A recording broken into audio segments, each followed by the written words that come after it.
Ensemble, ne cessons jamais d'apprendre. Je suis Gérard Pécou, président de Calimedia, agence digitale de solutions e-learning. Je vous accueille sur Never Stop Learning, un podcast qui vous fait rencontrer des acteurs de la formation entrepreneuriale et éducative d'aujourd'hui et de demain.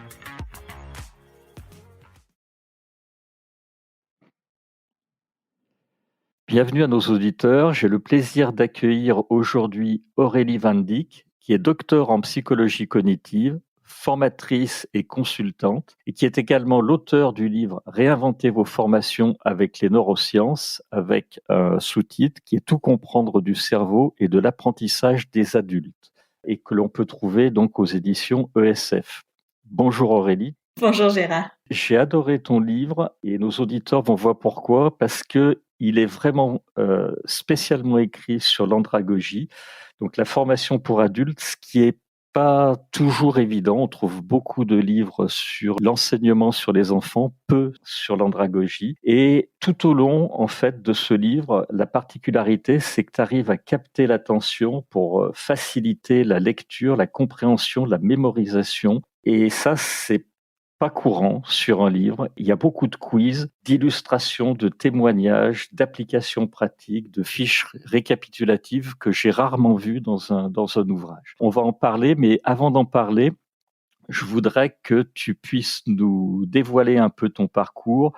Pourquoi tu t'es prise de passion pour les neurosciences? Qu'est-ce qui t'a amené à devenir formatrice et à écrire un livre sur l'andragogie? Déjà, merci beaucoup pour mon livre. Alors, en fait, déjà, je me rappelle au collège que dans ma tête, je me disais que j'avais bien envie d'étudier le cerveau et cette envie ne m'a pas finalement quittée puisque j'ai eu un parcours universitaire qui s'est orienté donc plutôt vers les neurosciences et les sciences cognitives et qui s'est clôturé sur une thèse en psychologie cognitive. J'ai également, donc, en parallèle de cette thèse, donc, été chargée de recherche à l'IME, à l'Institut de médecine environnementale pendant 7 ans. Et dans cet institut, il faisait à la fois, donc, il y avait à la fois un laboratoire de recherche donc privé, mais aussi il proposait des formations. Et je trouvais vraiment intéressant cet aspect aussi formation. Et donc, du coup, je me suis orientée ensuite vers la formation pour adultes. Donc, je suis devenue formatrice consultante après une formation certifiante. Mon idée derrière, c'était vraiment de me dire comment je peux utiliser tout ce que j'ai appris sur les neurosciences, sur le fonctionnement du cerveau, comment je peux utiliser ça et du coup le transmettre dans mes formations, à la fois dans la pédagogie et dans le contenu même de mes formations. Donc c'est pour ça qu'aujourd'hui, je conçois, j'anime, je pilote des formations en particulier autour donc de la pédagogie, tout ce qui est formation de formateurs, tout ce qui est conception, animation, facilitation, chez CSP Docendi, qui est un organisme de formation du groupe Lefebvre-Sarrut. Voilà. La thèse était déjà en rapport, j'imagine, avec les neurosciences? Oui. Mais pas avec l'apprentissage. Pas avec l'apprentissage, c'était aussi le sens de ma question. Mm. Merci Aurélie. Les connaissances et découvertes neuroscientifiques s'enchaînent ces dernières années. Est-ce que tu peux nous parler de ce qu'on sait aujourd'hui sur les processus d'apprentissage du cerveau? Oui, alors avec plaisir. En fait, ce qui se passe dans notre cerveau lorsque l'on va apprendre de nouvelles choses, en fait, on va créer de nouvelles connexions dans notre cerveau.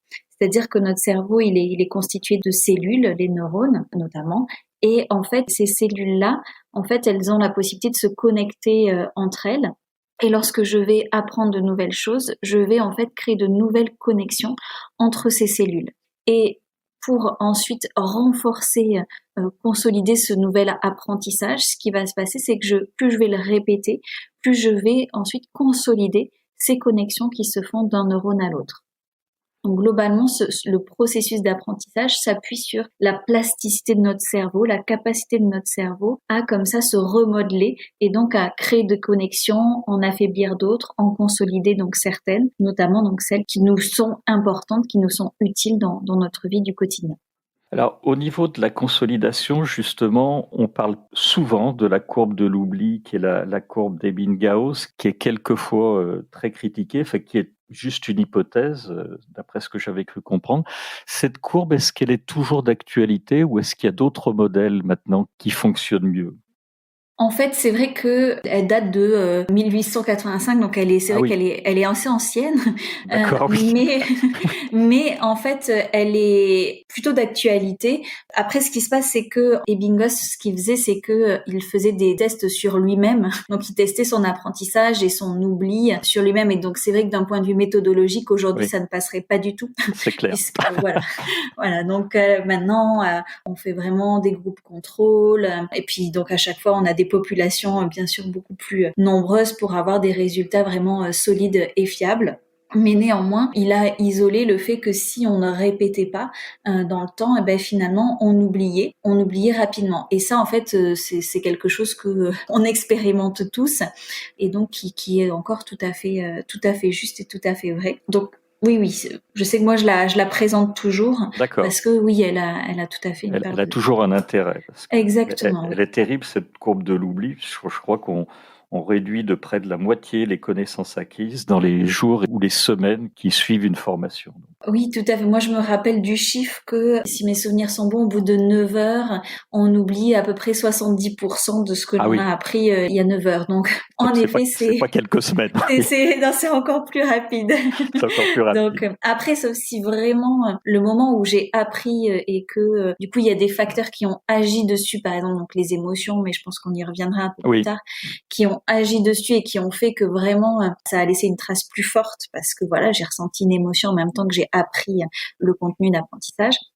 Mais sinon, voilà, pour des choses un peu plus monotones ou parce que les bingos, lui, il se rappelait, enfin, il mémorisait des syllabes. Donc, ouais, ah oui, évidemment, d'accord. c'est quand même moins fun Ah ouais. que, enfin, nous, on essaie justement de rendre l'apprentissage plus fun pour que Oui, oui, on laisse des traces même si c'est une seule fois. j'imagine. Alors, dans ton livre, tu décris très bien les 4 piliers de l'apprentissage qui sont l'attention, l'engagement actif, le retour sur erreur ou le retour d'information et justement la consolidation dont on vient de parler. Tu peux nous en dire un peu plus sur l'attention, l'engagement actif et le retour sur erreur, les 3 autres piliers? Oui, tout à fait. En fait, ces 4 piliers, ils ont été isolés par Stanislas Dehaene, qui est un neuroscientifique et qui siège au Conseil scientifique de l'éducation nationale et qui a écrit un bouquin qui s'appelle Apprendre en 2018 et qui décrit vraiment ces 4 piliers. En quoi consistent ces 4 piliers? Le premier, donc, c'est l'attention. Donc, c'est se dire que si je suis pas attentif à ce que je veux apprendre, à ce que je souhaite apprendre, bah, c'est un peu comme si ça va rentrer par une oreille, ça va ressortir Oui, par l'autre. Donc c'est vraiment la voie d'entrée, c'est là où je vais mettre mon projecteur et du coup je vais être attentif sur ça et donc du coup je vais apprendre ça. Mais ça suffit pas. Le deuxième pilier, c'est l'engagement actif. C'est le fait en fait de se dire je suis là, j'écoute ce que le formateur me dit ou ce que je veux apprendre, mais également j'y vois un intérêt, je suis motivée à apprendre et donc je suis dans une posture vraiment active parce que voilà, j'ai envie. Donc là, c'est le deuxième pilier. C'est pour favoriser l'apprentissage, ça veut dire que on a besoin que nos apprenants soient engagés activement et besoin et envie d'apprendre. Donc ça, c'est le deuxième pilier. Et le troisième pilier, donc c'est le retour sur information immédiat. Pour ça, on peut repenser à ce que on évoquait tout à l'heure sur le processus d'apprentissage, qui était, voilà, quand je vais apprendre, je vais créer des connexions entre mes neurones. Et donc, on comprend bien que si je crée comme ça mes connexions entre les neurones qui sont associés à un nouvel apprentissage, et que si, en fait, ça n'amène pas au bon apprentissage, par exemple à une bonne prononciation, et ben finalement, et que je consolide ça, parce que ben on m'a jamais corrigé, on m'a jamais dit ben non, en fait c'est pas, ça se prononce pas de telle manière, mais ça se prononce de celle-ci et ben finalement je vais consolider une mauvaise façon de prononcer. Et donc c'est pour ça que ce retour sur information immédiat qui va me dire soit je suis dans le juste, super, et donc du coup je consolide, soit ma prononciation est pas tout à fait bonne, et ben dans ces cas-là, je vais la corriger, la rectifier de suite, hop, du coup changer un petit peu le chemin neuronal, donc mais les connexions dans mon cerveau, et ensuite du coup je vais pouvoir consolider la bonne façon de faire. Donc ce troisième pilier est vraiment essentiel dans l'apprentissage et c'est pour ça que quand on dit ben voilà c'est important de valoriser l'erreur, que ce soit enfin à tout âge, valoriser l'erreur dans l'apprentissage, c'est notamment à cela que enfin on fait référence et qui en ça que c'est vraiment important pour pas voilà consolider, apprendre une mauvaise façon de faire. Et ça, d'ailleurs, Stanislas Dehaene le décrit effectivement très bien, puisque lui, je crois qu'il parle même de célébration positive, ce qui n'est pas courant dans les apprentissages en France, où on a plutôt tendance à les sanctionner qu'à les reconnaître et à les valoriser. C'est ça. En formation pour adultes, puisque moi je viens plutôt Alors, oui. de ça. Je parlais de la formation pour enfants. Et voilà, Oui, voilà. Mais du coup, oui, tout à fait. mais c'est important du coup en formation pour adultes de dès le début dédramatiser ou mettre l'accent sur ça parce que avant d'être un adulte, on a été un enfant et donc on a été conditionné par ce système éducatif. Donc c'est vraiment important de valoriser l'erreur, mais pas forcément en disant ça peut être dès le début de la formation dire l'erreur fait partie du processus d'apprentissage, donc développer un peu notre méta compréhension de notre processus d'apprentissage. Mais du coup, on peut aussi nous dans notre posture de formateur tout au long de la formation, à chaque fois qu'il y a une personne qui se trompe ou du coup valoriser et dire vraiment merci, ça va vraiment nous être utile que ça tu as vraiment bien fait ça, parce que c'est important aussi de valoriser tout ce que les personnes font de bien, mais aussi l'erreur que tu as faite et ça nous permet d'éclairer ce point-là et etc. Et du coup vraiment valoriser ça même dans notre animation pour que ce soit pas juste des mots mais que ce soit incarné. Merci Aurélie pour cet éclairage. Est-ce qu'il existe des méthodes particulières qui vont favoriser les processus d'apprentissage? Tu as parlé tout à l'heure de l'engagement actif, de la motivation, et on a commencé à l'aborder, il y avait les émotions et l'apprentissage. Tu peux nous en dire plus sur les émotions, comment elles peuvent contribuer à l'apprentissage, et sur aussi peut-être d'autres processus qui favorisent cet apprentissage? Alors, en fait, ce qui se passe, c'est que lorsque l'on va ressentir une émotion, on va activer d'autres régions dans le cerveau et notamment l'amygdale. Ce que l'on a montré, en fait, c'est que, ce que les recherches ont montré, c'est que quand on va donc comme ça ressentir une émotion, du coup, ça va activer aussi l'amygdale et ça va en fait en parallèle, du coup, renforcer le souvenir qui va se faire du coup en mémoire et donc ça va activer en parallèle l'amygdale et l'hippocampe et le fait comme ça d'activer ces deux régions, ça va renforcer le souvenir en mémoire. Donc en fait il y a vraiment un processus chimique qui se met en place que quand je vais ressentir une émotion, du coup je vais activer l'amygdale, libérer de la noradrénaline, donc un neurotransmetteur, et ça va renforcer le souvenir en synergie donc avec l'hippocampe qui est la structure clé pour l'apprentissage. Et ça, j'aime bien utiliser cette illustration dans mes formations avec la publicité Maurice, tu pousses le bouchon un peu trop loin. Ah et ça vous dit quelque chose aussi? Maurice qui est un poisson rouge. Voilà, Maurice qui est un poisson rouge et le petit garçon qui est en train de parler et qui a du chocolat tout autour de la bouche et qui fait croire à sa maman que Maurice, son poisson rouge, a mangé tous les chocos suisses. Donc donc elle est vraiment craquante cette publicité et elle date de 2001 et à chaque fois que je la montre, que ce soit en conférence ou en formation, il y a plus de la moitié des participants qui s'en souviennent alors qu'elle date de 2001. Et donc c'est pas juste la répétition, parce que le nombre de pubs que l'on voit et qui sont répétées, on s'en rappelle pas forcément juste par l'évocation du slogan ou du slogan qu'ils ont trouvé, mais c'est finalement au travers de l'émotion que cette publicité a généré et qui fait que 20 ans après, on s'en rappelle encore. Tout à fait. Dans ton livre, tu dis aussi qu'il y a un processus qui favorise l'apprentissage, c'est le j'apprends grâce aux autres. Dans le digital, qu'on traduit par social learning, l'imitation également, c'est quelque chose qui aide. Oui. En fait, c'est un processus complémentaire quelque part. C'est se dire que notre cerveau, il est aussi configuré de façon à ce que l'on puisse apprendre par observation et par imitation d'un modèle, selon la théorie de Bandura. Et également, donc, on a vu qu'il y avait des neurones, les neurones miroirs, qui s'activaient lorsque l'on observait quelqu'un faire une action. Les mêmes neurones s'activaient quand on observe l'action qui est faite ou quand nous-mêmes, on réalise la même action.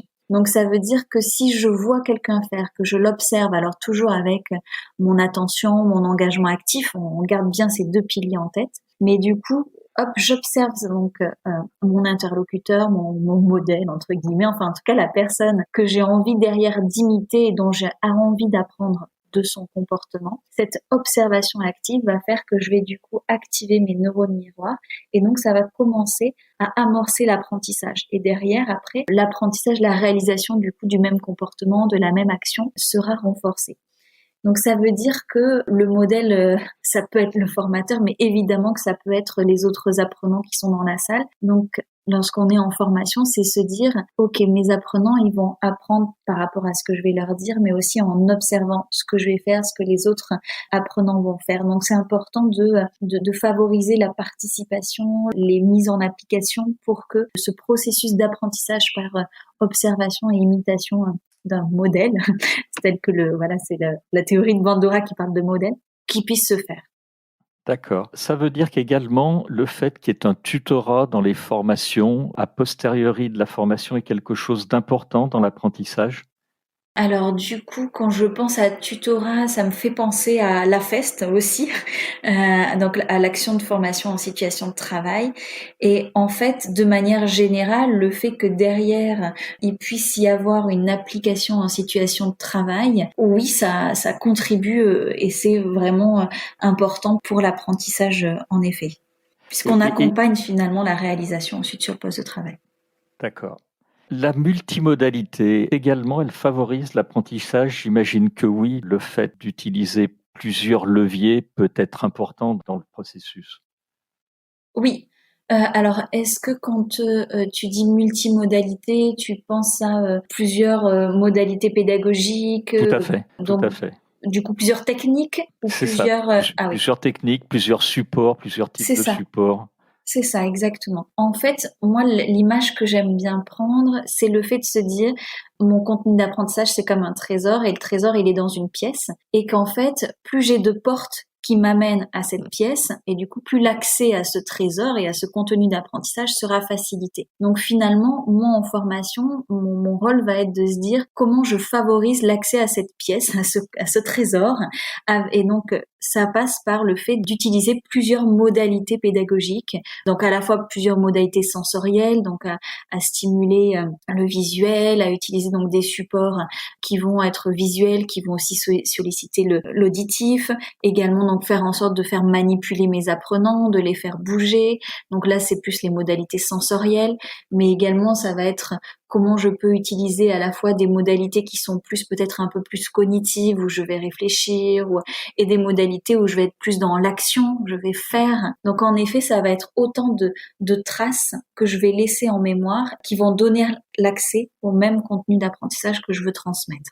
Donc, plus je vais comme ça diversifier mes modalités et plus je vais diversifier et augmenter les traces mnésiques, les traces en mémoire euh, en lien avec ce contenu d'apprentissage et plus je vais y accéder facilement. D'accord. Est-ce que dans le contexte d'une formation andragogique, tu utilises toutes ces notions d'apprentissage, d'ancrage mémoriel de manière différente entre présentiel et distanciel? Ça, c'est très tributaire de la situation actuelle, mais est-ce que finalement la pandémie a changé ta façon de structurer tes formations, ou alors tu as simplement mis un peu plus de digital dans ces formations, ou utiliser simplement des classes virtuelles? De toute façon, dans le contexte, il a fallu basculer complètement en distanciel. Donc, il y a eu un moment où le présentiel n'était même plus possible. Donc là, peut-être qu'on reviendra sur la complémentarité des deux, mais en tout cas, il y a eu un moment où seul le distanciel était possible. Et dans ce cas-là, qu'est-ce que j'ai pu voir, c'était que le challenge du formateur, c'était vraiment de mettre en application les deux premiers piliers, donc l'attention et l'engagement actif. Comment, quand j'ai mes apprenants qui sont pas du tout avec moi, enfin physiquement, qui ont leur ordinateur allumé avec potentiellement leur portable à côté et que je ne vois pas, leur Oui, boîte de messagerie ouverte et que je ne vois pas, qui peuvent avoir des soucis techniques et que ça peut perturber par exemple le fait qu'ils allument ou pas leur caméra. Enfin voilà, il y a eu tout un contexte qui a fait que le challenge était vraiment de se dire comment je fais en sorte de maintenir leur attention et maintenir leur engagement actif. Alors moi, ce que du coup j'ai mis plutôt en place, c'était de me dire bon, alors, déjà à chaque fois quand je commence une formation distancielle, j'ai les prénoms de mes participants à côté pour pouvoir les interpeller, faire en sorte que j'en oublie aucun et on n'en oublie pas, mais je veux dire vraiment les interpeller le plus possible, leur demander donc d'allumer la caméra pour qu'il y ait vraiment un groupe qui se forme parce qu'ils ont besoin de se voir aussi. La voix, c'est bien, mais il y a tout le non-verbal qui est vraiment important aussi quand on anime. Et donc, c'est important donc pour créer cette cohésion de groupe, qu'ils puissent se voir, donc leur demander dans la mesure du possible d'allumer leur caméra, de proposer des activités brise-glace pour qu'ils puissent se sentir à l'aise dans le groupe, pour qu'ils puissent ça y est rentrer dans le groupe et créer la cohésion et l'énergie du groupe. Après, c'est clairement, autant en présentiel, il y a une telle palette d'activités pédagogiques possibles que du coup, bon, on en trouve toujours digital ou pas, alors qu'en distanciel, l'utilisation vraiment d'outils digitaux paraît incontournable pour favoriser l'interactivité, pour favoriser vraiment la participation de chacun. Donc c'est vrai que là, j'anime pas une formation en distanciel sans outil digital pour, par exemple, au travers d'un mur collaboratif où chacun va noter ses réponses, au travers d'un sondage, au travers d'un quiz, même du coup, qui peuvent pas écrire des réponses ou même partager un visuel. Donc vraiment, à chaque fois, c'est vraiment essentiel. Et par contre, comme en présentiel, vraiment l'utilisation de sous-groupes, de binômes, pour vraiment varier les dynamiques, ça, je le maintiens et même le plus possible parce que pour maintenir l'attention, varier les rythmes, c'est essentiel. Et donc, ça passe par ça. Ça passe par l'intonation, le dynamisme, la participation de chacun. Et ça passe par le fait donc de varier aussi, donc des temps où on va être seul, où on va être à plusieurs, en sous-groupe, etc. Donc, il y a vraiment, voilà. Merci Aurélie, parce que effectivement, je pense vraiment comme toi, c'est très très bénéfique de créer une dynamique d'échange. C'était l'une de mes questions et tu viens d'y répondre avant que je te la pose. Merci pour ça. Tu expliques vraiment comment tu arrives à créer une très belle dynamique.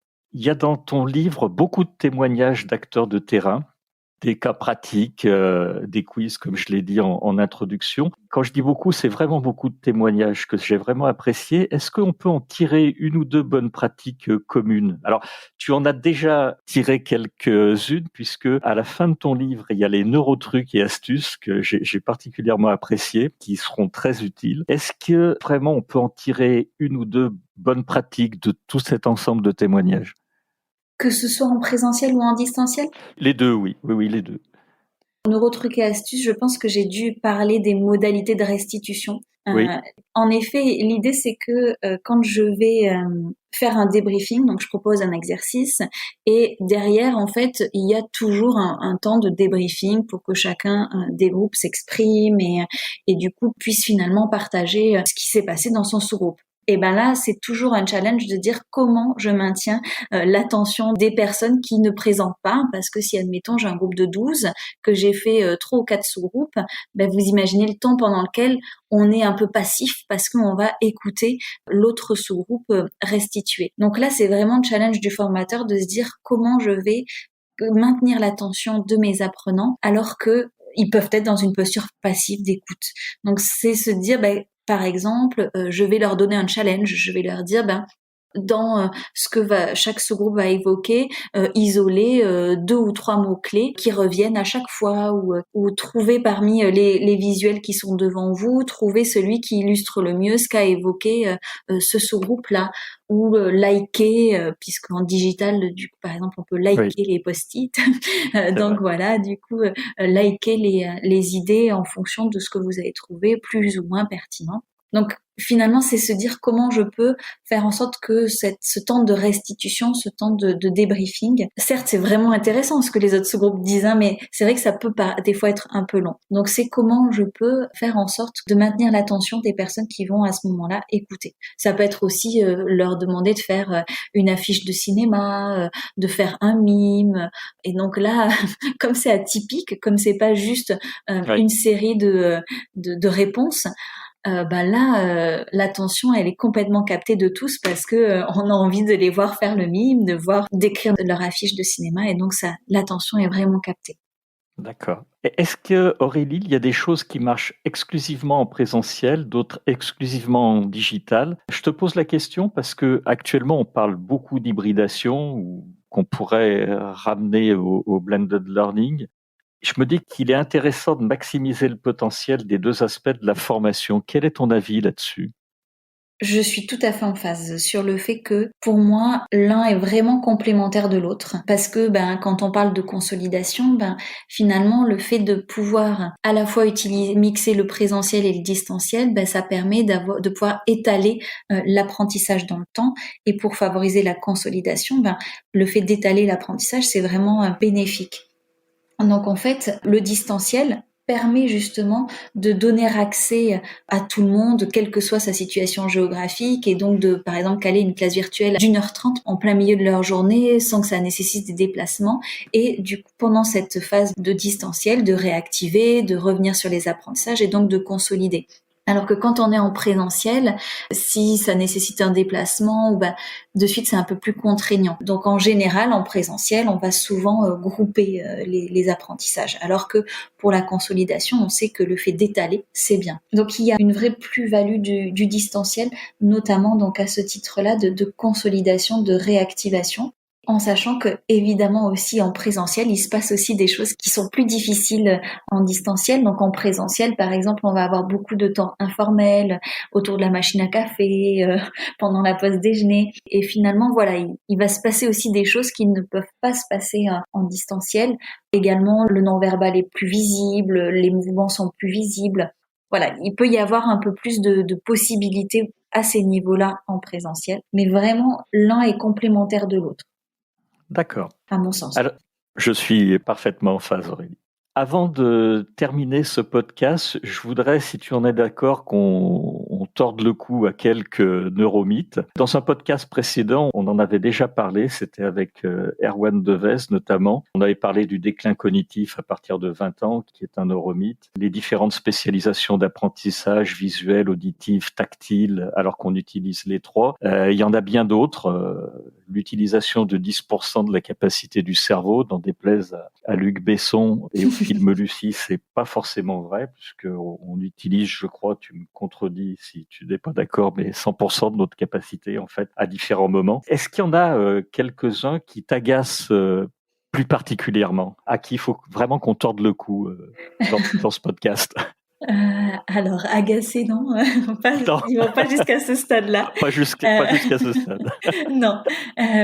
Alors, je dirais plutôt qu'il y en a un que je trouve particulièrement intéressant, c'est le fait de se dire que notre cerveau, il a la capacité de créer des neurones tout au long de la vie. Et ça, en fait, avant, on pensait que ce n'était pas le cas parce qu'en fait, c'est Ouais. à peu près dans les années 70 qu'on a mis en évidence ça chez les animaux et à peu près dans les années 90 chez l'homme.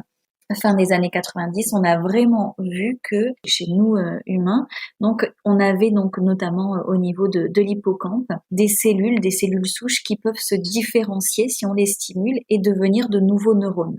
Donc ça c'est génial, ça veut Oui, dire que c'est une voilà, bonne nouvelle. c'est une bonne nouvelle parce que en plus ce qui est génial également, j'espère que ça amènera plein de monde à nos formations, c'est que comment on peut stimuler cette neurogenèse. Alors on peut la stimuler par l'activité physique, mais également par l'apprentissage. Et donc finalement, si j'apprends, si je stimule mon cerveau et que voilà, il sent la nécessité de former de nouveaux neurones, et ben cette neurogénèse va avoir lieu et va être favorisée. Donc du coup, ça c'est plutôt quelque chose qui me plaît beaucoup parce que c'est vrai que on parle aussi de périodes critiques. En fait, tout à l'heure, je vous parlais de plasticité cérébrale et la capacité de notre cerveau à se remodeler, à créer de nouvelles connexions, à en affaiblir d'autres, donc former de nouveaux neurones également. Et ben en fait, c'est une capacité qui est particulièrement intense, particulièrement active pendant l'enfance et pendant l'adolescence. Donc oui, il y a des moments où on va apprendre beaucoup plus vite, mais parce qu'on a tellement de choses à apprendre, c'est vraiment une capacité essentielle. Mais néanmoins, on a donc ce processus d'apprentissage qui est bien sûr possible tout au long de la vie et c'est juste que potentiellement, il peut être un peu plus long. Pour ça, il y a une super vidéo, la vidéo, si vous tapez vidéo du vélo à l'envers, où vous voyez un ingénieur qui apprend à faire du vélo à l'envers, c'est-à-dire que quand il tourne le guidon à gauche, la roue, elle va à droite. Donc autant vous D'accord. dire que c'est Ça assez doit pas être sport. simple. Alors, au départ, on se dit, mais si, on va y arriver. Et en fait, il a mis, si je me trompe pas, à peu près 8 mois à hauteur donc de 15 minutes par jour pour apprendre à faire du vélo à l'envers. Et en fait, son fils, qui lui, en fait, n'avait pas autant ancré, consolidé de faire du vélo à l'endroit. Du coup, il lui a fallu, dans mon souvenir, 2 ou 3 semaines pour arriver à faire du vélo à l'envers. Donc, il y a cette plasticité qui est plus active chez les enfants. Néanmoins, voilà, plus on avance en âge et plus on a des expériences, on cumule des acquis sur lesquels on peut s'appuyer pour faire des liens, pour faire des associations et du coup favoriser aussi notre apprentissage. Donc c'est juste peut-être se dire on apprend un peu différemment avec l'âge, mais plus on stimule l'apprentissage et plus il est quand même possible de continuer comme ça. C'est très vrai ce que tu viens de dire et on pourrait parler d'autoroute neuronale, ce qui nous conduit aussi à un autre neuromythe, c'est notre cerveau est multitâche. En fait, il n'est pas multitâche, mais quand on apprend, on ancre, ça devient des automatismes et ces automatismes comme conduire, faire du vélo, alors pas du vélo à l'envers, mais du vélo normal, Oui, ça nous permet en fait à faire d'autres choses en même temps parce que on arrive à automatiser un certain nombre de tâches sans s'en rendre compte. exactement. C'est ça. Et que finalement, si après on nous demande de faire 2 tâches qui ne sont pas automatiques en parallèle, ben là par contre notre cerveau est, Ouais, il est beaucoup plus lent. oui, Beaucoup plus lent. il bug. Il bug, exactement. Alors, je vais te remercier Aurélie pour ce podcast, pour tous ces éléments que tu nous as donnés qui étaient vraiment très, très intéressants. Je voudrais vraiment remercier nos auditeurs d'être allés jusqu'au bout de ce podcast. Et puis, je voulais rappeler ton livre.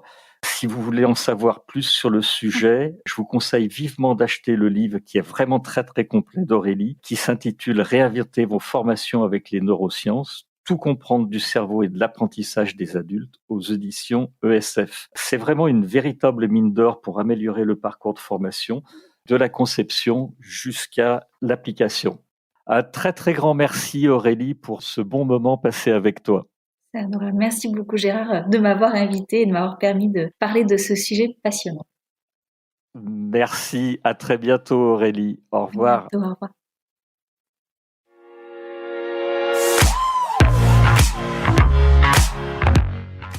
Vous êtes arrivé à la fin de cet épisode. Je vous remercie pour votre écoute attentive. Si l'épisode vous a plu, partagez-le auprès de votre entourage et donnez-lui une bonne note suivie d'un commentaire sympathique pour nous aider à grimper dans les classements. Je suis Gérard Pécou, président de Calimedia. Si vous cherchez une solution e-learning, rendez-vous sur calimedia.fr. Notre équipe vous accompagnera avec un très grand plaisir. Nous nous retrouverons dans le prochain épisode de Never Stop Learning pour qu'ensemble, nous ne cessions jamais d'apprendre.